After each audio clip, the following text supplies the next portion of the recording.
Thanks very much. I can only say you should all be very grateful that I wasn't the one doing the singing. And to my dear friend, the Consul General, Sam Grunberg, when you talked about the Israeli Football Hall of Fame, it reminded me of the old Woody Allen line, be careful of the clubs that'll have us as members.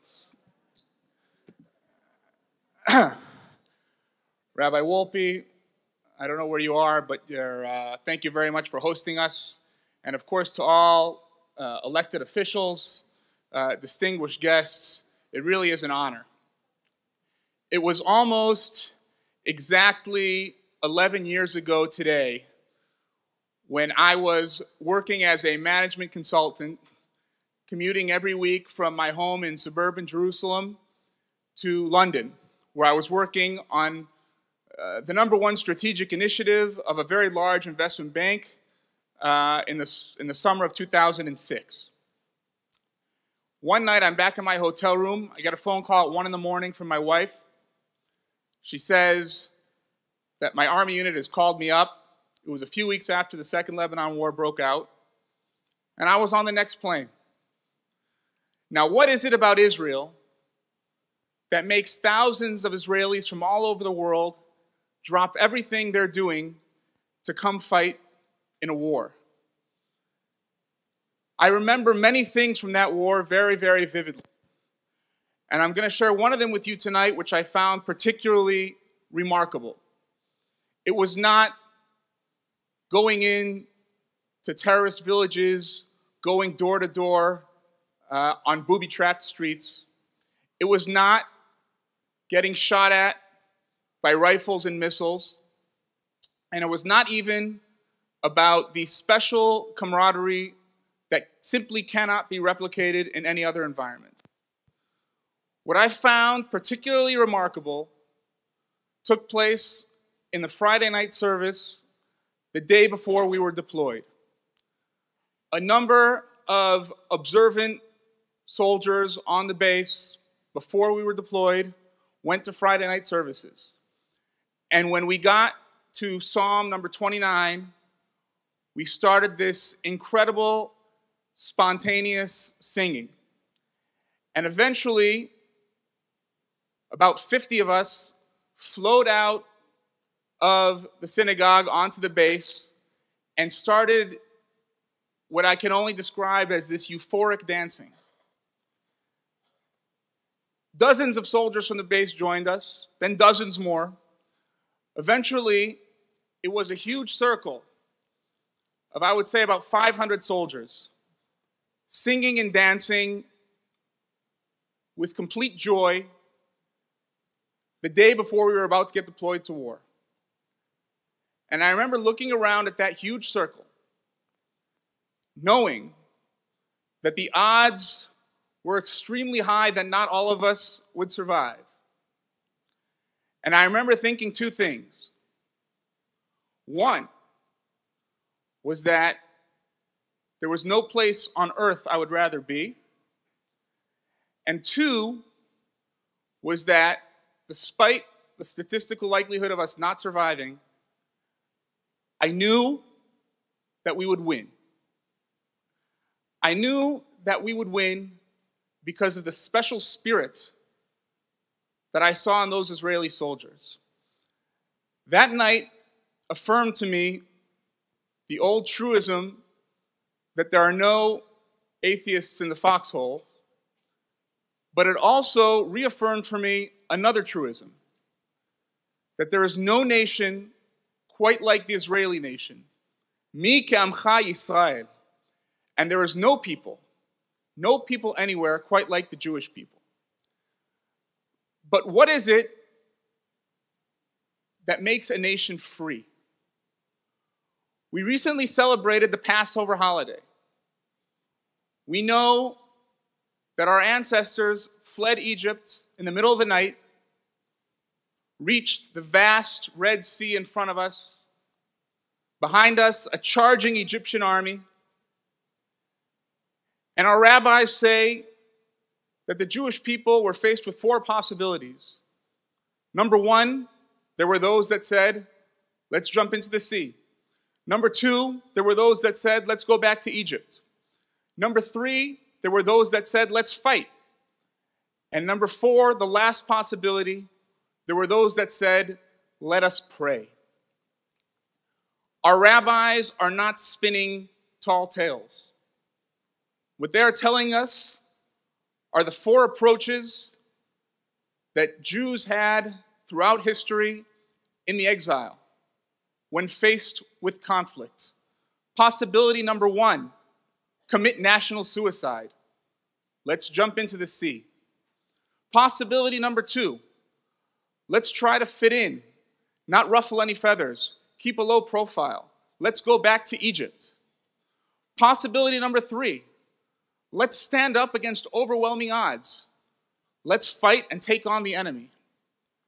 Possibility number 4, the last possibility, when we've lost any faith in our own capabilities or in the goodwill of others, let us pray. The rabbis did not mention a 5th possibility.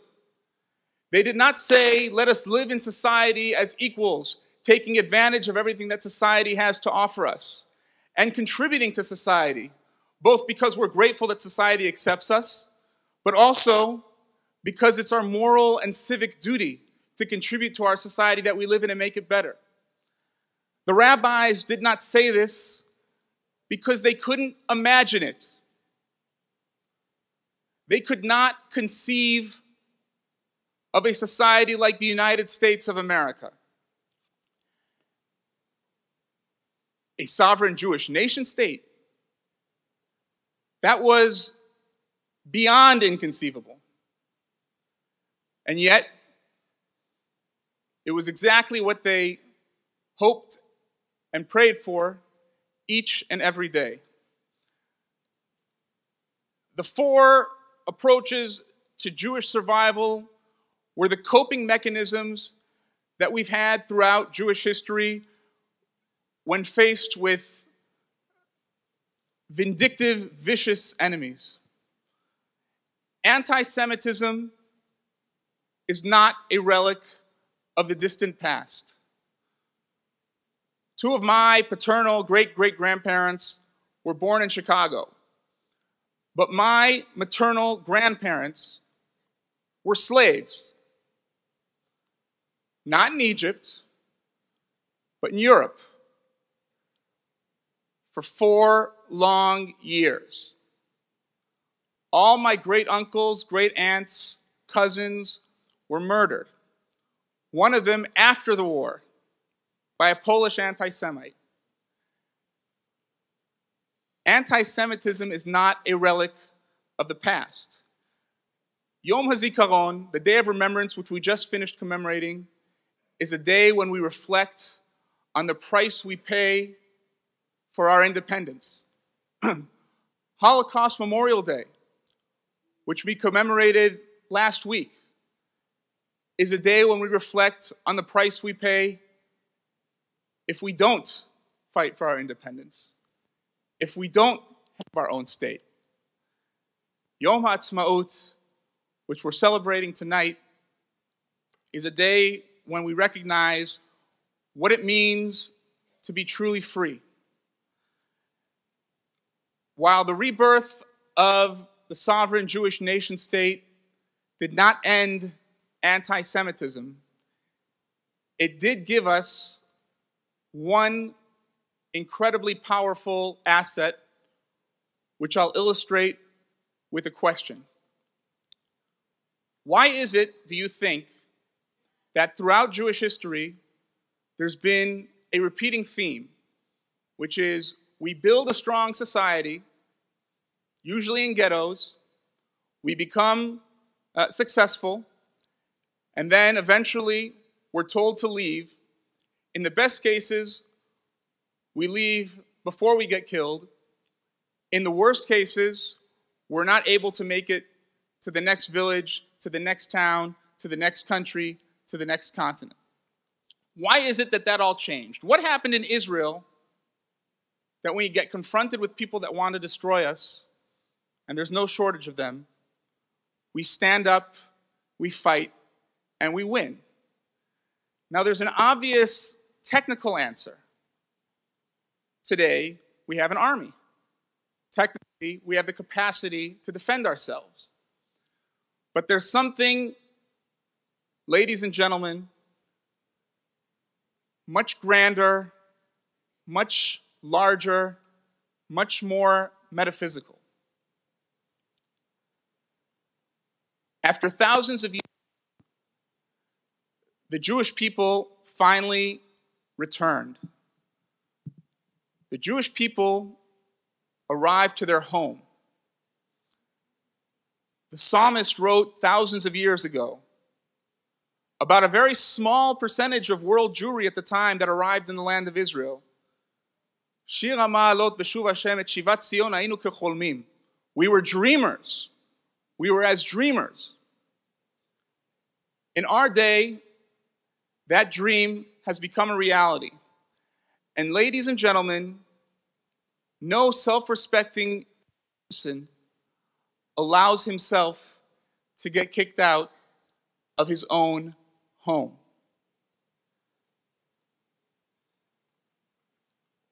So now, when the modern day Nazis get up to kill us, and we all know who they are, we fight back.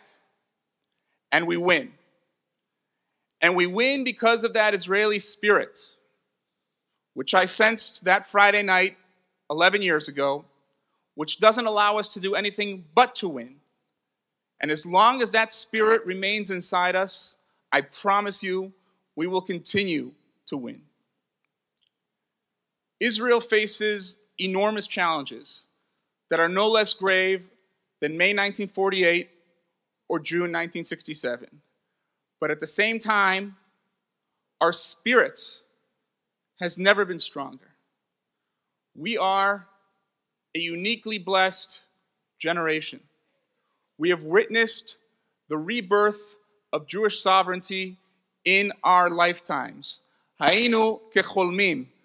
There was a beautiful rendition of the poem written by the Zionist poet, Naftali Imber, which became our national anthem.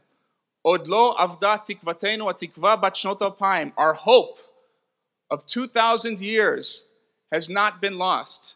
The hope to reestablish ourselves in our land, in Zion, in Jerusalem.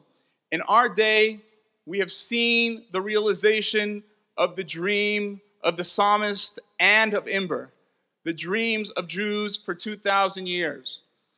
But with great blessings comes a great responsibility that the land of Israel should continue to serve as a beacon of light and inspiration to Jews around the world for another 2,000 years. That is the vision of Prime Minister Netanyahu. That is why it is a privilege for me to serve him and the Jewish people around the world. That is what we will continue to strive for the next 2,000 years. I want to thank every one of you and wish you a Chag Sameach.